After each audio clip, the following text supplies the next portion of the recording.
7명의 불법 체류자들과 함께 시간을 보내게 됐어요. 진짜 별일이 다 일어납니다. 매일매일이 힘들었어요. 하지만 매일매일이 아름다웠죠. 자, 안녕하세요. 저는 유튜브 채널 비보이의 세계 일주를 운영하고 있는 갬블러 크루의 비보이 브루스리라고 합니다. 반갑습니다. 이 비보이란 말 자체를 사람들이 몰랐어요. 심지어 저도 몰랐어요. 그냥 우리는 브레이크 댄스라고 불렀죠. 비보잉이라는 것은 사실 클럽 댄스에서 시작이 된 거예요. 클럽에서 춤을 추다 보니까 이거 멋있네? 이거 멋있잖아? 이러면서 발전을 하게 된 춤인데, 그렇기 때문에 이 비보잉이라는 것은 이 즐기는 데 있는 춤이지 이거를 막 훈련하듯이 연습을 해서 대회를 우승하고 이런 개념이 없었어요. 갬블러 크루는 2002년도에 창단이 되었고요. 16개국 대표팀들만 참가할 수 있는 비보이 월드컵이라고 부르거든요. 독일 배틀 오브 더 이어란 대회에서 2회 우승을 했고요. 한국에서 열리는 마찬가지죠. 16개국 대표팀들만 참가할 수 있는 그런 대회인데, 거기에서도 2회 우승을 했습니다. 그 외에 미국, 일본, 중국, 프랑스, 영국, 캐나다 등등 50회 이상 세계대회를 우승한 그런 팀입니다. 세계 일주라는 거는 사실 어릴 때부터 막연하게 한 번씩 꿈을 꿔보잖아요. 내가 세계 일주를 가면 어떨까? 나는 탐험을 하고 싶어. 이런 생각들, 그냥 계속 이룰 수 없는 꿈이라고 생각만 하다가 우연히 엄마와의 터키 여행 중에 세계 여행자를 만났어요. 그래서 그 친구랑 얘기를 하면서 불가능한 게 아니구나, 마음만 있다면 충분히 갈 수 있구나 라는 걸 느꼈고요. 각 나라의 문화나 생활들을 간접적으로 경험할 수 있지만 직접적으로 보는 거랑은 정말 많이 다를 거라고 생각을 했고요. 아무래도 제가 비보이를 굉장히 오랫동안 하고 있기 때문에 외국에 나가서 진짜 그 현장, 그 현지 필드에서 세계대회는 비록 나가지 못했지만 정말 열심히 하고 있는 비보이 친구들이 있거든요. 그 친구들과 만나서 몸으로 대화를 한다는 거는 참 멋있는 일인 것 같아요. 그래서 저는 세계 일주를 더 확고하게 결심을 하게 됐죠. 한국에서 제가 처음 춤을 췄을 때는 굉장히 상황이 열악했습니다. 그때는 사회적 분위기가 비보이를 하는 친구들은 날라리고 양아치다, 그리고 나쁜 짓을 많이 한다 라는 생각들이 있었거든요. 아무래도 저희가 귀걸이도 하고 머리도 염색을 하고 막 이러고 다니니까 그렇게 생각을 하셨나 봅니다. 그러면서 2002년, 2003년도부터 한국이 전 세계 비보이 씬에서 수면 위로 올라오게 됩니다. 실력들이 굉장히 좋았고요. 그러면서 세계대회를 많이 우승했죠. 한국 최고가 세계 최고다 라는 타이틀이 붙으면서 비보잉에 대한 인식이 굉장히 많이 바뀌었어요. 제가 아무래도 워낙 열악한 환경에서부터 시작을 했기 때문에 그런지 몰라도 저는 한국이 이 비보잉을 바라보는 시선이 굉장히 건강하다고 생각을 합니다. 네. 한국에서는 사실 이 비보잉만으로 돈을 벌고 비보잉만 하는 비보이들이 있어요. 근데 외국에는 사실 다른 직업을 갖고 비보잉을 남는 시간에 연습을 하기 때문에 굉장히 부러워하는 거죠. 오늘로 저는 세계 일주 422일째고요. 사실 세계 일주를 한다는 거는 아침에 일어나는 시간부터 무엇을 하고 어떤 걸 먹고 어떤 걸 타고 그리고 어디에서 잘지까지 모든 결정을 다 제가 합니다. 이 말은 조금 더 나은 결정을 할 수 있는 연습을 많이 해볼 수 있다는 얘기거든요. 그래서 예전 같은 경우에는 한 30분, 1시간 고민해야 겨우 답이 나올 것들을 이제는 5분, 10분 만에 답이 나오는 경우가 많아요. 그만큼 어떻게 보면은 경험이 많이 쌓이고 연습이 많이 된 거죠. 그리고 또 하나는 내 자신과 대화하는 방법을 조금 알았다는 거예요. 세계 일주를 하다 보면은 진짜 별일이 다 일어납니다. 힘든 일이 있거나 어려운 상황에 닥쳤을 때 내가 아무리 화가 나도 결국 이 사건 때문에 화가 나 있는 사람은 지구에서 나밖에 없어. 나만 짜증나고 나만 열받아요. 그러니까 나를 먼저 달래주는 게 최우선인 거예요. 그러면서 자꾸 얘기하죠. 브루스리야, 너는 왜 지금 이렇게 화가 났니? 아무도 너의 일에 관심을 주지 않아. 그냥 너 혼자 열받아 있는 거야. 너는 이럴 필요가 없단다. 자, 숨을 쉬어. 조금 진정이 되었니? 응, 진정이 되었어. 이러면서 나 자신과 대화하는 방법을 조금씩 배우게 되는 거죠. 어디 한 군데가 최고라고 말하기는 조금 어렵고요. 그냥 조금 기억에 남는 데가 있다라고 한다면 저는 네팔의 포카라를 뽑겠습니다. 네팔 포카라에서는 제가 ABC 트레킹을 했습니다. 정말 매일매일이 힘들었어요. 하지만 매일매일이 아름다웠죠. 그래서 가장 기억에 남는 것 같고, 음식이면 음식, 사람들의 친절함, 자연이면 자연, 모든 게 완벽했던 것 같습니다. 네팔 가고 싶네요. 거기 호수가 정말 예쁘거든요. 물가도 싸요. 하지만 카트만두는 매연이 심합니다.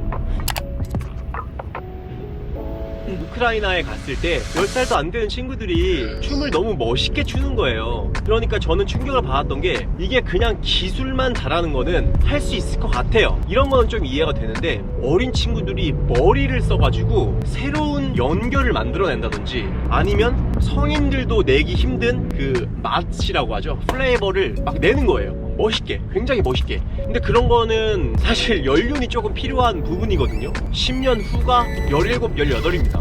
이 나라 비보이 씬의 10년 후는 참 밝다, 이런 생각이 들면서 이게 라떼랑은 다르구나. 그리고 어린 친구들이 굉장히 이 진화를 했구나. 내가 성인이 돼서 겨우 깨달은 것들을 어린 친구들이 막 하고 있으니까, 한국에도 어린 비보이 친구들이 많았으면 좋겠다, 그러면 얼마나 좋을까 라는 생각을 많이 했습니다. 사실 멕시코에서 있었던 일인데요, 제가 26시간 버스를 탔어요. 그래서 가는 길에 한 10시간쯤 탔을 거예요. 그래서 가방을 탁 열었는데, 강도가 제가 자고 있는 사이에 가방을 찢어서 파우치를 꺼내서 가져간 거예요. 근데 그 멕시코 버스는 불법 체류자들이 많아서 중간중간에 이민국에서 여권 검사를 합니다. 저한테 여권을 보여달라고 하더군요. 여권이 없다, 나 지금 이 버스에서 털렸다라고 얘기했더니 내리래요. 그들은 내가 여권이 털렸든 비상금이 털렸든 뭐 카드가 털렸든 상관없죠. 버스는 갔고요. 저는 쇠철창으로 되어 있는 경찰차 같은 데 탔습니다. 그리고 이민국으로 가게 되었죠. 그 이민국 차량을 타고 오면서 카톡으로 부모님한테 나 지금 어디로 가고 있고 지금 어디고 난 잡혀가고 있으니 연락이 안 되면 대사관에 연락을 해달라 라고 얘기를 했고요. 또 루카스라는 스페인어를 잘하는 친구가 있는데 그 친구한테도 보내놨어요. 97명의 불법 체류자들이 갇혀 있더라고요. 유치장이었어요. 그래서 이제 97명의 불법 체류자들과 함께 시간을 보내게 됐어요. 거기서 밥도 먹고, 밥이 진짜 맛있더라고요. 맛집이었어요. 그러면서 나는 한국 사람이고 난 오늘 나갈 거다 라고 얘기했더니, 너는 절대로 오늘 나갈 수 없다, 여기 사람들은 일을 하지 않는다 라고 답변을 했어요. 그때부터 덜컹 무서워지기 시작하더군요. 대사관에서 정말 힘을 써준 결과 12시간 만에 그곳에서 나올 수 있게 되었습니다. 그때만 생각하면 나는 너의 정말 오래된 팬이다, 너를 정말 만나고 싶다, 너가 유럽에 있다는 걸 들었다, 너가 혹시 우리 동네에 와서 같이 연습을 하고 우리 팀원들에게 조언을 좀 해줄 수 있냐, 그리고 어떻게 하면 비보잉을 잘할 수 있는지, 팀 운영을 잘할 수 있는지 이런 팁을 좀 줄 수 있냐, 굉장히 장문의 메시지를 한 10개 넘게 보냈더라고요. 제가 그걸 나중에 확인을 했어요. 그 지역이 독일 하노버였고요. 저는 사실 하노버 여행 계획이 아예 없었습니다. 정말 뭔가 그 진심이 느껴지더라고요. 그래서 제가 너 혹시 그럼 나랑 같이 거리 구경을 해줄 수 있니? 라고 물어봤더니 너무 좋대요. 너무 그런 거 너무 해보고 싶었대요. 그래서 정말 구글 지도 스팟 하나 딱 받고 그것만 보고 바로 하노버로 갔습니다.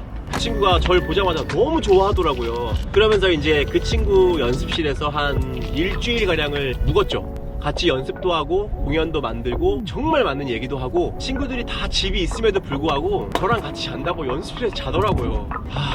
감동스. 그래서 그 친구들과 어떤 공연을 할까 생각하다가 한국적인 음악으로 공연을 한번 해보고 싶었어요. 그래서 아리랑을 선곡을 했죠. 아리랑을 들려주면서 이 노래에 대한 역사도 좀 들려주고, 이 굉장히 중요한 노래다, 모든 한국 사람들이 알고 있는 노래다 라고 설명을 해줬고, 그 노래로 맞추어 공연을 했습니다. 독일 길거리에서 내가 춤을 추기 참 잘했다 라는 생각이 들 정도로 고마웠던, 그리고 기억에 남는 일화이지 않나 싶습니다. 제일 먼저 든 생각이 부모님한테 감사 인사를 드려야겠다 였습니다. 저한테는 그 액수보다 훨씬 큰 의미를 갖고 있었습니다. 세계 일주를 나와서 용돈을 드렸다는 거, 그리고 그 시점이 구독자 10만 명이 되었을 때라는 거.